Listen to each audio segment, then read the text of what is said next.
Welcome executives, consultants, and CMA candidates. I am so thrilled to have you here for this masterclass explainer on the role of management accountants in competitive intelligence. Now think of this as a graduate-level strategic management lecture. We're not just going to sit here and review dry facts, right? We are going to fundamentally shift how you view the intersection of finance, data, and strategy. Today, it's all about exploring how modern management accountants create true strategic value and competitive intelligence for their organizations. Let's get started. Okay, let's dive right into this. I want to start by posing a fundamental question, one that should honestly reframe your entire mindset away from traditional accounting. Why are modern management accountants expected to shape strategy rather than simply prepare financial reports? If you're still viewing the accountant as someone who just sits in a back room, balances the books, and records historical transactions, well, you're missing the immense strategic engine that modern finance actually provides. We are here today to talk about creating real competitive advantage. Here's our roadmap for today.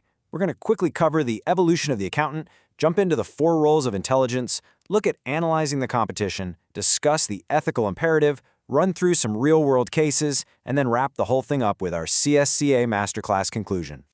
All right, Part 1, the evolution of the accountant, from numbers to strategy. So, the professional identity of the accountant has completely transformed over the years. Historically, the journey began as a scorekeeper, merely recording transactions. Then it evolved to a controller, focused heavily on budgets and costs, and then eventually morphed into a business partner. But I want you to look closely at step 4. The modern certified management accountant absolutely must reach that strategic advisor level. At this stage, you aren't just producing reports, you are actively contributing to strategy formulation, risk management, and competitive analysis. So, the absolutely crucial point here is this massive shift in mindset. It's the transition from historical reporting to what we call the consultant's mindset.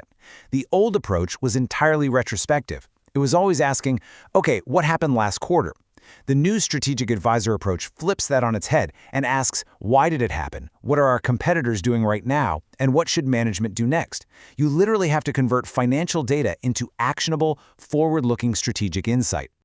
Moving right along to Section 2, the 4 roles of intelligence, creating strategic advantage. Now, what's really interesting about this is how these 4 pillars bridge the absolute gap between raw data and actionable strategy. The 4 key responsibilities in competitive intelligence, or CI, are 1. Auditing the CI process, 2. Providing financial input and analysis, 3. Linking CI to organizational strategy, and 4. Embracing ethical behavior. Let's break these down one by one because they're all super important.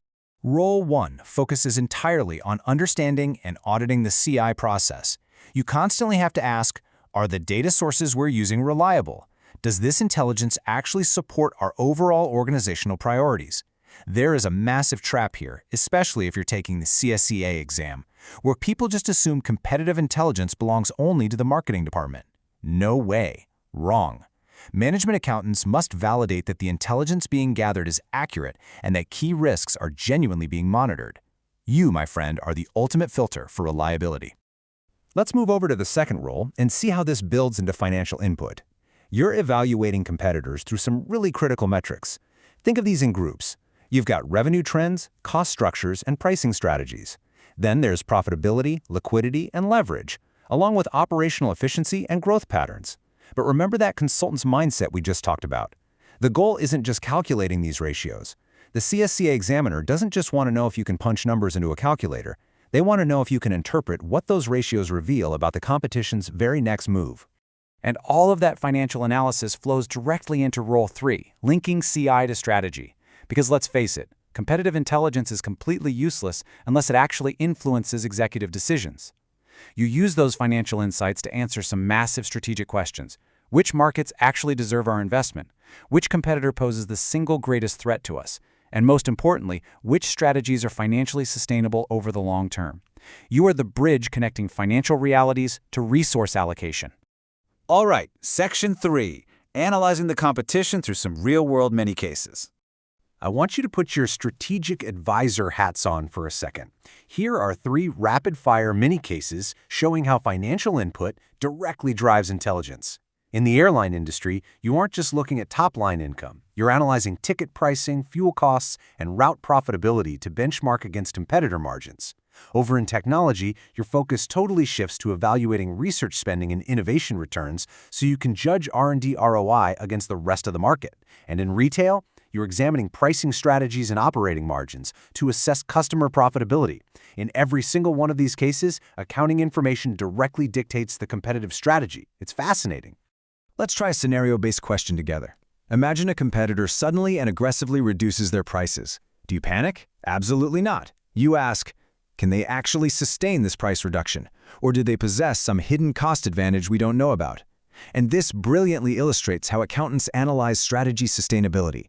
By tearing down the competitor's likely cost structures and leverage, the strategic advisor tells management whether this is just a short-term PR stunt or a long-term threat that requires a major strategic pivot.